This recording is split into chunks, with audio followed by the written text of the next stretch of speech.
வணக்கம், நான் doctor Shanthi Krishna Raghu from Ashwin homeo clinic.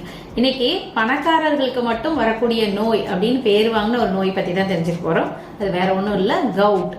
Cout அப்படின்னு சொல்லக்கூடிய யூரிக் ஆசிட் நம்ம பிளட்ல அதிகமா இருக்கக்கூடியதுனால வரக்கூடிய ஒரு நோயை தான் கவுட். இதை rich man disease of the king அப்படின்னு சொல்லுவாங்க. ஏன் அப்படி சொன்னாங்க? அதாவது உடல் உழைப்பே இல்லாம வியர்வையே வராம இருக்கிறவங்களுக்கு என்ன ஆகும்னா, பிளட்ல இந்த யூரிக் ஆசிட் அதிகமா சேர ஆரம்பிச்சிடும். அதாவது மோனோசோடியம் யூரேட் கிறிஸ்டல்ஸ் இது அதிகமா சேர்ந்து இது முட்டிகள்ல போய் படிஞ்சு அங்கே இன்ஃப்ளமேஷன் காஸ் பண்ணும். ஸோ அந்த இடத்துல இந்த மோனோசோடியம் யூரேட் கிறிஸ்டல்ஸ் அப்படிங்கிறது எப்படி இருக்கும்னா, ஒரு கண்ணாடி கிளாஸ் எப்படி உடஞ்சி ரொம்ப மைனூட்டான கிளாஸ் இருந்தா எப்படி இருக்குமோ அந்த மாதிரி இருக்கும். அது போய் அந்த எலும்புகள்ல இங்க இருக்கக்கூடிய சுத்தி இருக்கக்கூடிய மசில்ஸ் இதெல்லாம் குத்தி குத்தி குத்தி புண்ணாக்கி அந்த இடத்துல பயங்கர பெயின், ஒரு ரெட்னஸ், வீக்கம், அதாவது தொட்டாலே வலிக்குது, கையை கொண்டு போனாலே வலிக்குதுன்னு பயப்படுவாங்க. அந்த டெண்டர்னஸ் இது மாதிரி எல்லாம் காஸ் பண்ணும். ஸோ அதனால இது வியர்வை மூலமா தான் இந்த யூரிக் ஆசிட் நமக்கு உடம்புல இருந்து வெளியேறும். ஸோ ரொம்ப வியர்க்காம இன்னைக்கு செடென்டரி லைஃப் ஸ்டைல தான் எல்லாரும் இருக்கிறதுனால தான் இன்னைக்கு பார்த்தோம்னா ஏசிலேயே உட்காந்துருக்காங்க, வேர்க்கிறதே இல்லை, வேர்க்கிற அளவுக்கு எந்த வேலையும் செய்யறதே இல்லை. ஸோ எல்லாமே மெக்கானிக்கலா இருக்கிறதுனால இன்னைக்கு எல்லாருக்குமே இந்த பணக்காரவங்களுக்கு அரசர்களுக்கு வந்துகிட்டு இருந்த நோய் இன்னைக்கு எல்லாருக்குமே வர ஆரம்பிச்சிருச்சு. ஸோ அதனாலதான் வேர்வை சிந்தி உழைக்கணும், ஏதாவது ஒரு எக்ஸசைஸ்னாச்சும் செய்யுங்க, உடற்பயிற்சி செய்யுங்க, நல்லா வேகமா வாக்கிங் போங்க, நல்லா வேர்க்கிற மாதிரி வாக்கிங் போங்கன்னு சொல்றதுக்கு காரணம் அதுதான். ஸோ அது மாதிரி செஞ்சுட்டு வரும்போது நமக்கு இந்த நோயிலேருந்து நம்ம ஈஸியா விடுபட முடியும். ஸோ அது பார்த்தோம்னா இந்த கவுட் அப்படிங்கிறது என்னன்னா, அந்த கிறிஸ்டல்ஸ் மோனோசோடியம் யூரேட் கிறிஸ்டல்ஸ் இந்த மாதிரி கிறிஸ்டல்ஸ் என்ன பண்ணும், நம்மளோட மூட்டுகள்ல போய் தேங்க ஆரம்பிச்சிடும். அங்கே இருந்துகிட்டு அந்த ஜாயின்ஸ் என்ன பண்ணும், குத்தி குத்தி குத்தி அங்க இன்ஃப்ளமேஷன் காஸ் பண்ணி அங்க ஒரு பெயின், அந்த இடத்துல நல்ல சிவியர் பெயின் கொடுக்கும், வீக்கம் கொடுக்கும். வீக்கம்னா சாதாரண வீக்கம் இல்ல, வீக்கத்தோட பார்த்தா அப்படியே அந்த ஜாயிண்டே செவந்து போயிருக்கும், ரெட்னஸா இருக்கும், டெண்டர்னஸ் இருக்கும். டெண்டர்னஸ்னா என்னன்னா, தொட்டா வலிக்கிறத நம்ம டெண்டர்னஸ் சொல்லுவோம்.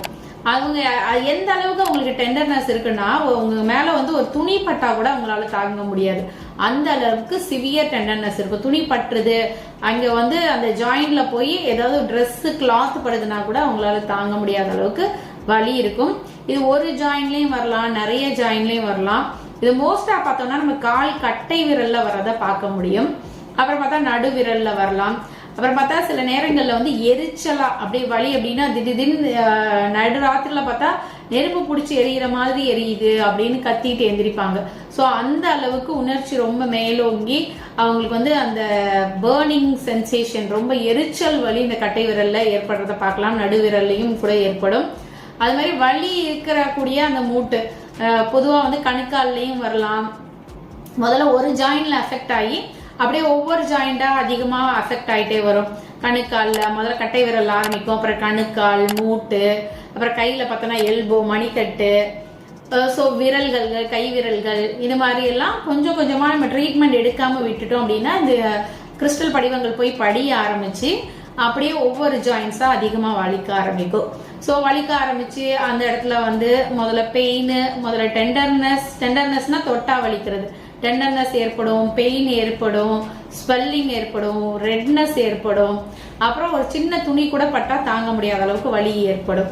ஸோ இந்த மாதிரியான அறிகுறிகளோட யாராவது இருக்கிறாங்க அப்படின்னா அவங்களுக்கு யூரிக் ஆசிட் எவ்வளோ இருக்கு அப்படின்றத நம்ம செக் பண்ணணும். நார்மலா ஒரு 6 வரைக்கும் யூரிக் ஆசிட் இருக்கலாம். 6க்கு மேல யூரிக் ஆசிட் இருக்கு அப்படின்னு சொன்னா இந்த மாதிரி பெயின் ஏற்படும். அப்புறம் நாளடைவில் என்ன ஆகும், இந்த வலி காரணமா அவங்க மோஷனை லிமிட் பண்ணிக்குவாங்க, நடக்க மாட்டாங்க, எதுவுமே பண்ண மாட்டாங்க, வேலையே பண்ணாம உட்கார்ந்த இடத்துல இருப்பாங்க. ஸோ இதை நம்ம அழகா ஹோமியோபதி மருந்துகள்ல பக்க விளைவு இல்லாம ரொம்ப எளிமையா சரி பண்ண முடியும்.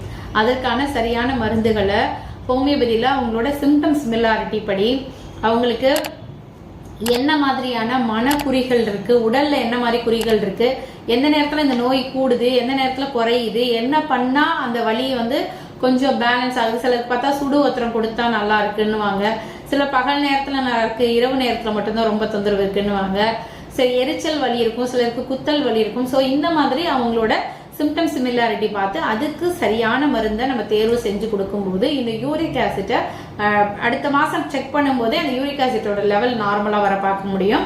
அதே மாதிரி இதை வந்து ஒரு 3 மாத காலம் ட்ரீட்மெண்ட் எடுத்தோம்னாலே போதும், இந்த யூரிக் ஆசிட்டும் சரி கவுட்டும் சரி நம்ம கம்ப்ளீட்டாக கியூர் பண்ண முடியும். ரொம்ப பல வருஷ காலமாக இருக்கிறவங்களுக்கு வேணா 6 மாதம் ட்ரீட்மெண்ட் கொடுப்போம். ரீசெண்டாக வந்து அவங்களுக்குலாம் 1 மாதம் 2 மாதத்துலேயே நல்ல ரிசல்ட் கிடைக்கும். ஸோ கம்ப்ளீட்டாக பக்க விளைவுகள் இல்லாமல் எளிமையாக சரி பண்ணக்கூடிய அற்புதமான மருந்துகள்லாம் ஹோமியோபதியில் இருக்குது.